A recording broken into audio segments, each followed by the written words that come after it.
Hi, this is Brian Forrester, and today we're going to be exploring one of my favorite ancient places in Peru, and one that I actually haven't visited for quite a long time. But on this occasion, an American film crew came down doing a documentary about megalithic sites in Peru, and so of course, as the guide, I had to include this location so that they could film it. They asked where it is exactly we are, what we're going to see, and I said, no, you have to experience it, because it's one of the most special and most enigmatic places in all of the highlands of Peru. Here we can see some andene terraces built by the Inca, but the actual ancient site itself predates the Inca probably by several thousand years. And it's typical of an Inca site whereby there is a megalithic core to it. So the Inca found this location and then built the andene terraces and a couple of small houses in the near vicinity. So this massive staircase of 300 to 400 stairs goes up to the location, and if you want to look it up on the internet, the conventional name is Naupa Iglesia. Naupa means ancient, or the ancient ones. That's in the Inca language. Oh, there's one of the cameramen. And then Iglesia is Spanish, which means church. So it means the ancient church. And I've decided to rename it Naupa Huaca, which again is Inca, and that means the sacred place of the ancient ones, or the sacred ancient place. Now it's quite unique in terms of its construction, as you'll soon see. We are now several hundred feet above the little stream that runs down through a side valley close to the sacred valley of Peru. And now we're actually going up to the cave itself.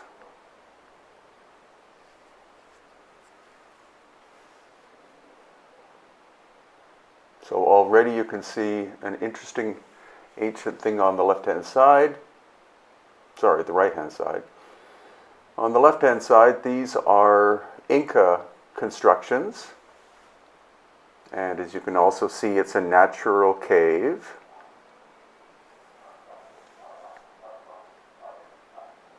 But look at this incredible false door carved into the bedrock.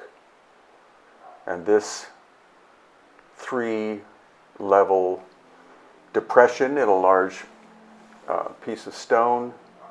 And again, there is the Inca element.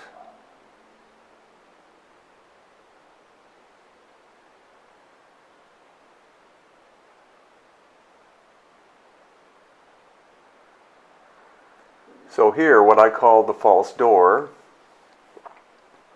as I said, was carved into the bedrock. The type of stone is volcanic. It's not granite, but it could actually be porphyry, which is actually harder than granite, possibly 8 out of 10 in the hardness scale. So this would not have been something that the Inca could have done. Quite finely finished, and just very enigmatic. Some people think that this is an ancient energy portal. It's definitely a place where you can do meditation, as one of the film crew is doing here. And as I said, it's quite unique. Similar to what we see in Egypt, but in terms of Peru and Bolivia, as far as I can tell, at least in my experience, it's one of a kind.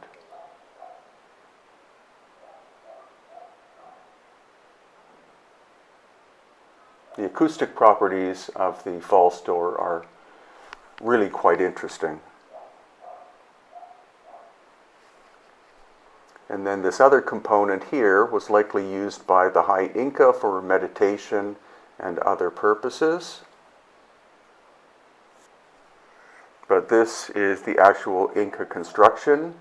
And the only other place where we find these exact shapes of depressions or windows is at Tiwanaku in Bolivia and Pumapunku. So that was our short but interesting visit to this very special place. And now to show you how treacherous it is to get there, there's actually the supply train that is coming back from Machu Picchu going to Cusco.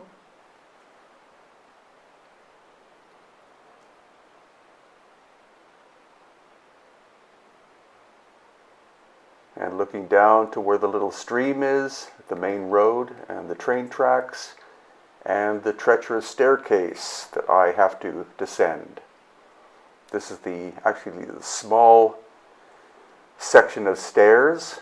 It has recently been repaired by two foreign ladies who take care of this place, which is very nice. And then along this ledge, again, an Inca construction.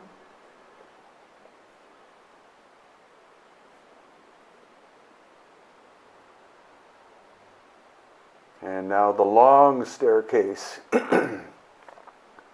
As I said, at least 300 or 400 stairs to go down.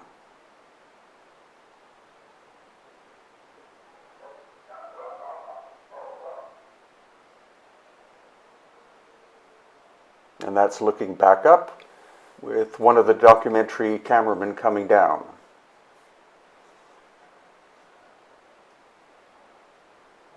And then along the edge of one of the Andeni terraces,